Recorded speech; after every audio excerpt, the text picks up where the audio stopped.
देवों के देव महादेव के चरणों में प्रणाम करती हूँ। मेरा प्रणाम स्वीकार हो। माता पार्वती के चरणों में प्रणाम करती हूँ। मेरा प्रणाम स्वीकार हो। सभी देवी देवताओं के चरणों में प्रणाम करती हूँ। मेरा प्रणाम स्वीकार हो। सभी गुरु भाई बहनों के चरणों में प्रणाम करती हूँ। हर हर महादेव गुरु भाई बहनों।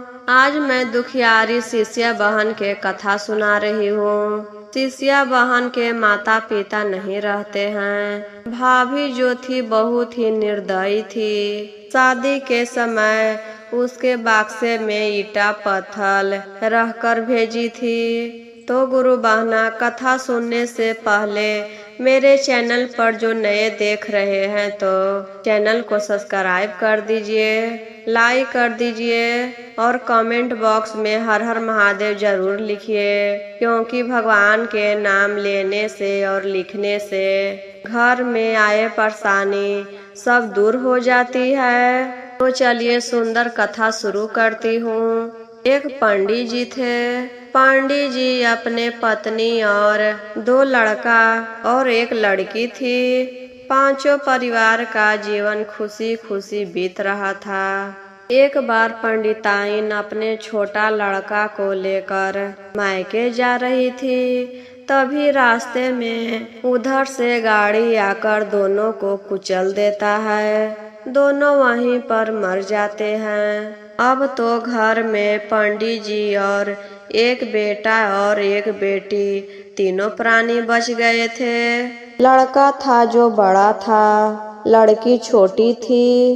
पंडित जी घर का खाना बनाते थे और उनको बाहर भी कमाने जाना पड़ता था। और किसी के घर शादी रहता था तो शादी करवाने भी जाते थे। उसी से जो दान दक्षिणा मिलता था और जो थोड़ा मोड़ा खेत से हो जाता था, उसी से उनका घर चलता था। अपने दोनों बच्चा को किसी भी तरह करके पाल पोस रहे थे। धीरे धीरे समय गुजरता गया दीदी। दोनों बच्चा बड़ा हो गया। लड़का शादी के योग्य हो गया क्योंकि वह बड़ा था। पंडित जी अपने बेटा को शादी करवा देते हैं। शादी करने के बाद घर में बहू आई तो सारा घर का काम वही करने लगी।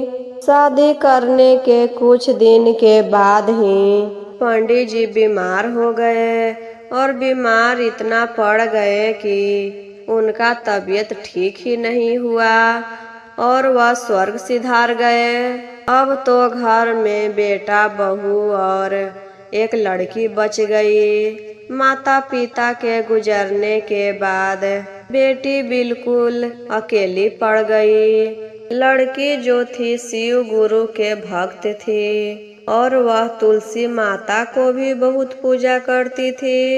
यह देखकर भाभी बहुत जलने लगी कि दिन में शिव चर्चा में जाती है और शाम के समय तुलसी माता के पास जाकर 1 घंटा आरती लगाते रहती है। भाभी अपने पति से कहती है, अब आपकी बहन बड़ी हो गई है, घर का काम करवाइए। भर दिन तो पूजा पाठ में लगी रहती है। जब ब्याह कर ससुराल जाएगी तो वहाँ पर कैसे खाना बनाएगी, कैसे सास ससुर को सेवा करेगी। भर दिन यहाँ तो पूजा पाठ करते रहती है, क्या वहाँ पर भी जाएगी तो पूजा पाठ करने के लिए मिलेगा? घर का काम आएगा तभी तो वहाँ जाएगी तो घर का काम करेगी। यह सब सुनकर भाई कहता है, तुम ठीक कह रही हो। फिर अपने बहन के पास जाकर कहता है, बहन तुम कुछ काम कर लो घर का, भर दिन पूजा पाठ में लगी रहती हो, घर का काम भी किया करो। लड़की बोलती है, ठीक है भैया, आज से हम घर का काम करेंगे, लेकिन पूजा करना हम नहीं छोड़ेंगे। उस दिन से लड़की घर का सारा काम करने लगी। फिर भी उसकी भाभी बहुत बोलती थी, अच्छे से नहीं कर रही है, अच्छे से काम करो, अच्छा से बर्तन नहीं धुला है, अच्छा से कपड़ा नहीं धुला है, सब गंदा लगा हुआ है। बेचारी भर दिन काम करते रहती थी, फिर भी भाभी बहुत बोलती थी और शाम के समय अपने पति से शिकायत भी करती थी। देखिए आपकी बहन भर दिन बाहर रहती है, चर्चा के बहाना पता नहीं कहाँ जाती है, चर्चा करने जाती है या किसी लड़के के साथ घूमने जाती है। पति कहता है नहीं मेरी बहन ऐसी नहीं है, लेकिन पत्नी के कहने पर वह क्या करे, प्रतिदिन एक ही बात कहती थी। धीरे धीरे वह भी बहन के खिलाफ होने लगा। प्रतिदिन बहन से कहता है, बहन घर का काम करो, घर का काम करो।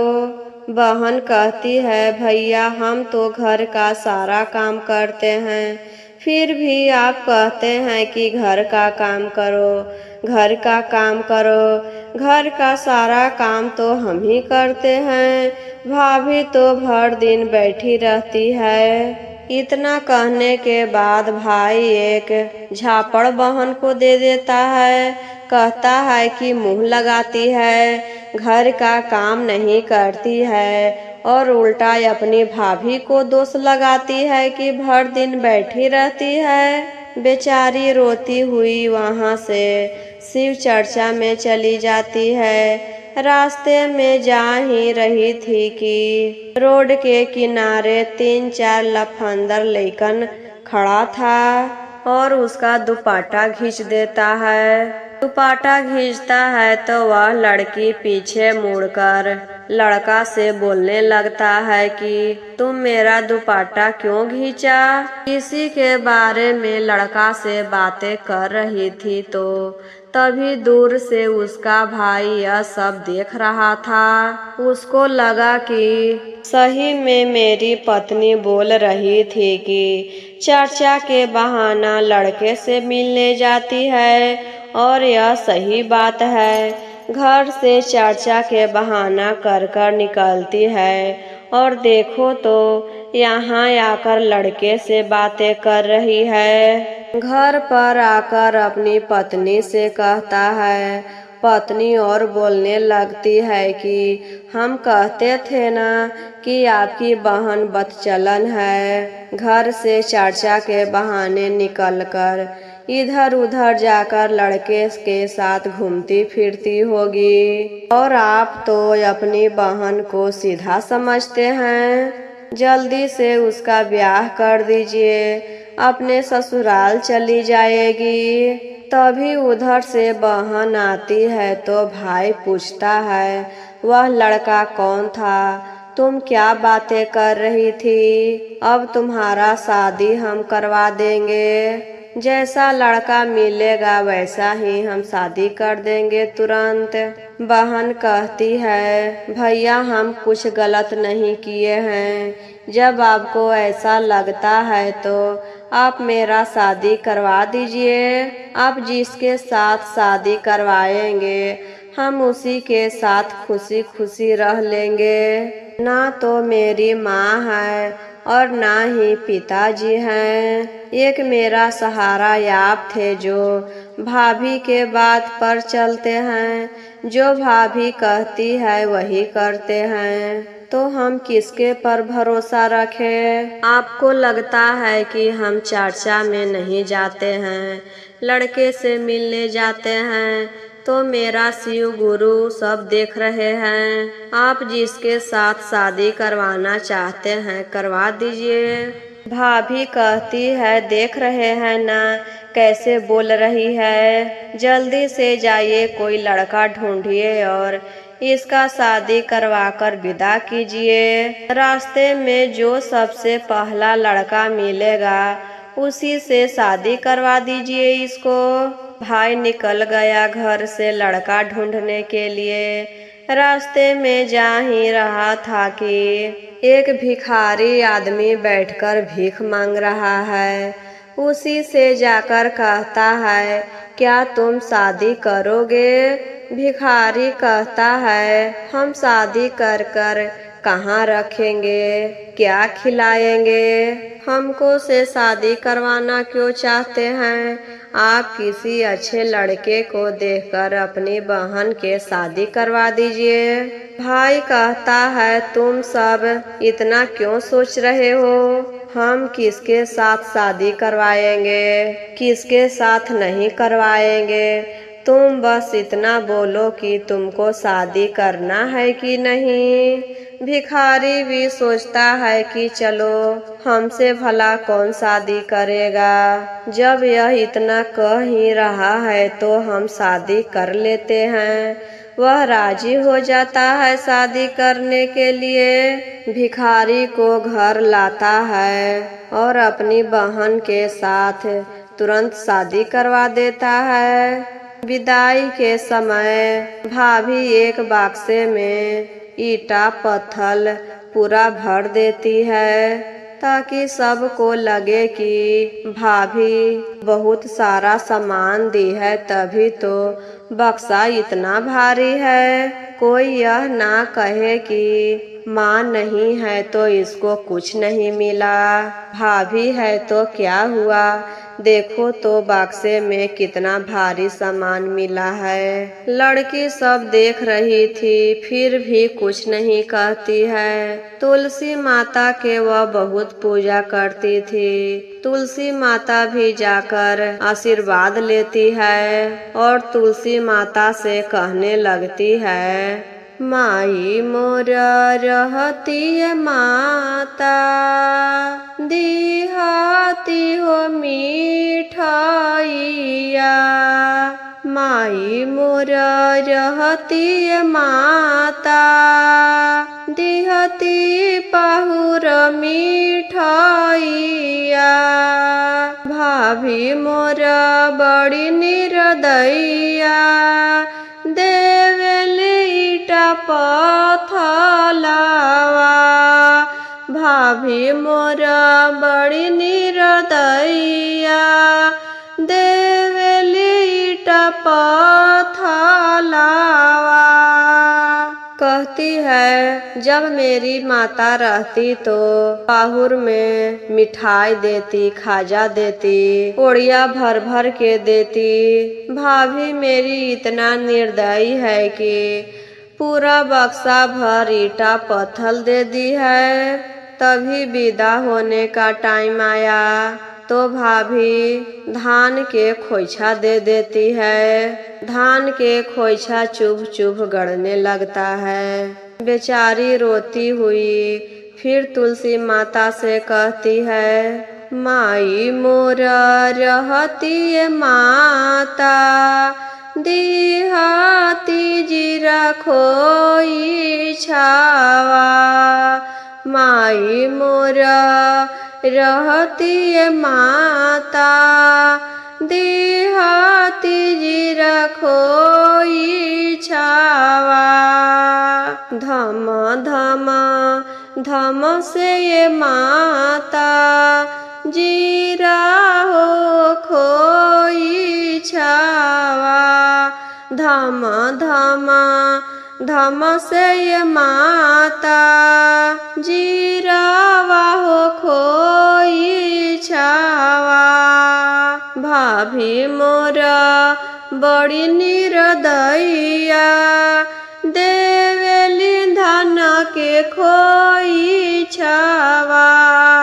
भाभी मोर बड़ी निर्दयिया, देवेली धन के खोइछावा। चुभ चुभ गड़े ये माता, धान के हो खोइछावा। चुभ चुभ गड़े ये माता, धान के हो खोइछावा।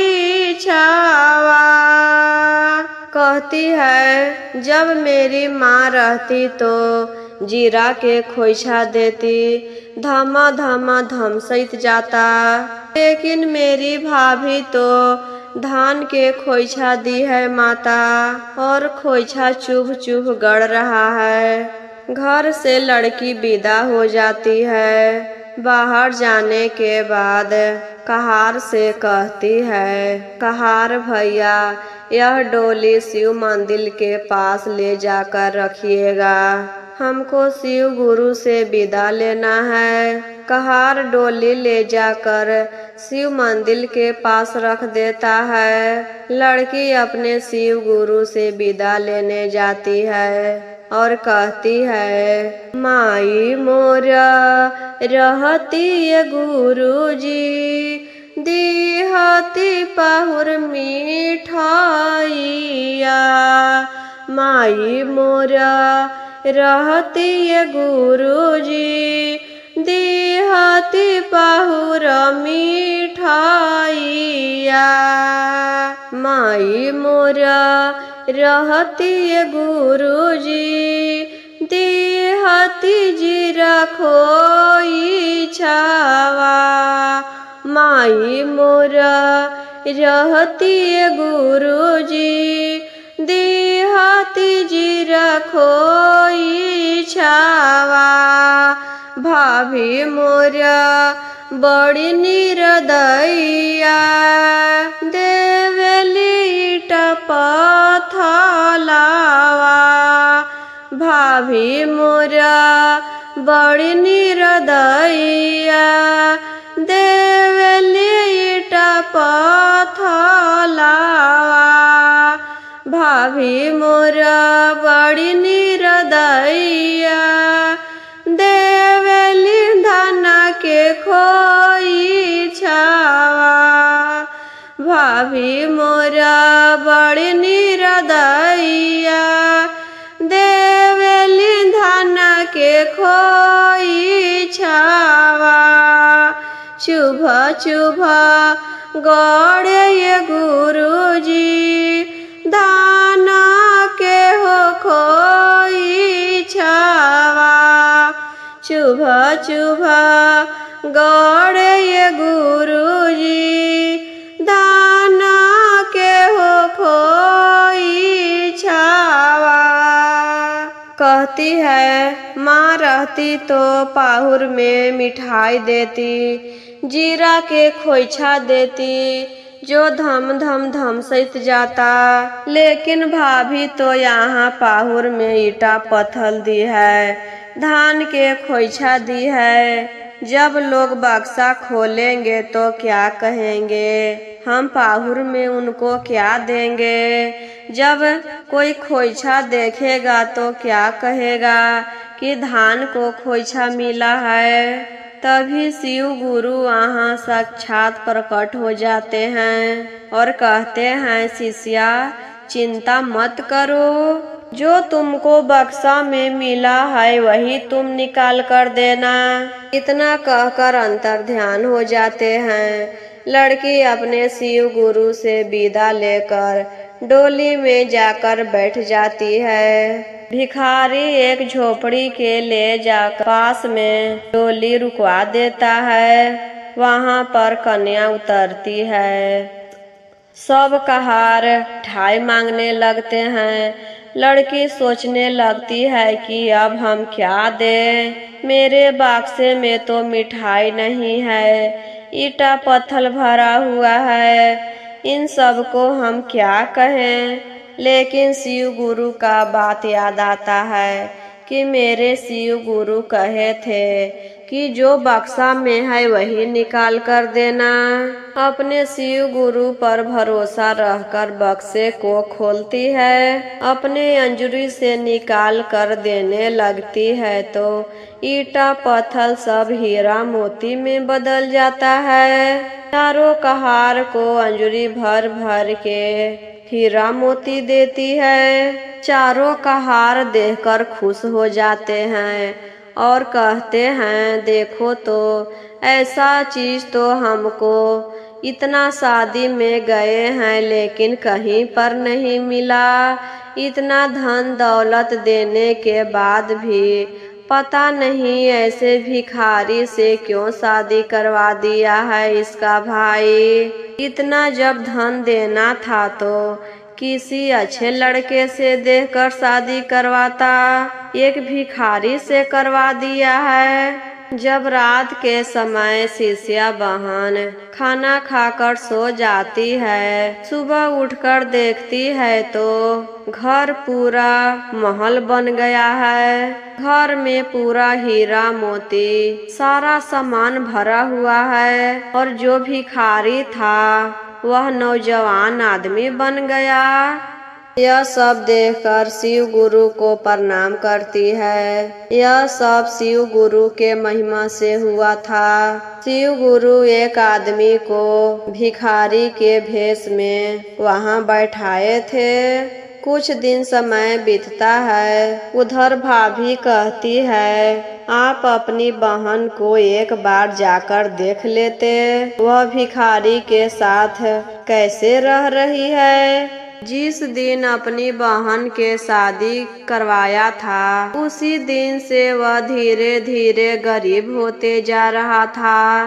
तब भाई अपने बहन से मिलने जाता है कि देखते हैं बहन किस हाल में है, कहाँ रह रही है, कहाँ खा रही है। जाकर देखता है तो देखकर चौंक जाता है। बहन एकदम महारानी बन गई थी और जो भिखारी था वह नौजवान राजकुमार बना हुआ था। बहन अपने भाई को देखकर बहुत खुश हो जाती है। अपने भाई को घर लाकर बैठाती है, खाना खिलाती है, घर का हाल चाल पूछती है। भाई कहता है हमें माफ कर दो बहन, हम तो तुम्हारा शादी एक भिखारी से करवाए थे और यह सब कैसे हो गया।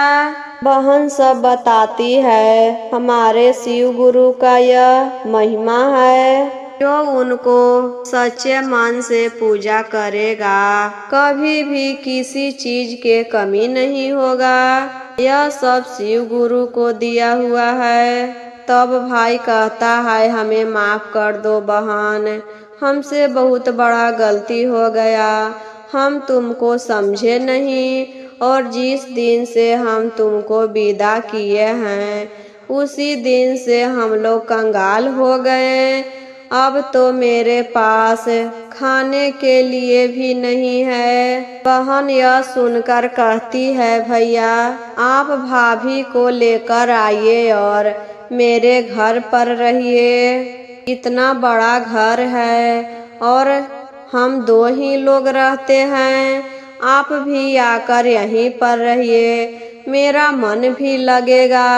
भाई जाता है और अपनी पत्नी से सब बातें बताता है और पत्नी को लेकर अपनी बहन के घर आता है। भाभी ननद को देखकर पैर पर गिर जाती है, माफी मांगने लगती है कि हमें माफ कर दो ननद जी, हम आपको बहुत दुख दिए, अब हमको गलती का पछतावा है, माफ कर दीजिए और आज से हम भी शिव गुरु के शिष्य बन जाएंगे, शिव के अपना गुरु बनाएंगे। और उसी दिन से वह भी शिव गुरु के शिष्या बन जाती है और अपने ननद के घर में रहने लगती है। तो ऐसे ही दीदी शिव गुरु पर भरोसा रखना चाहिए, वह सब ठीक कर देते हैं, घर पर आए मुसीबत को हटा देते हैं,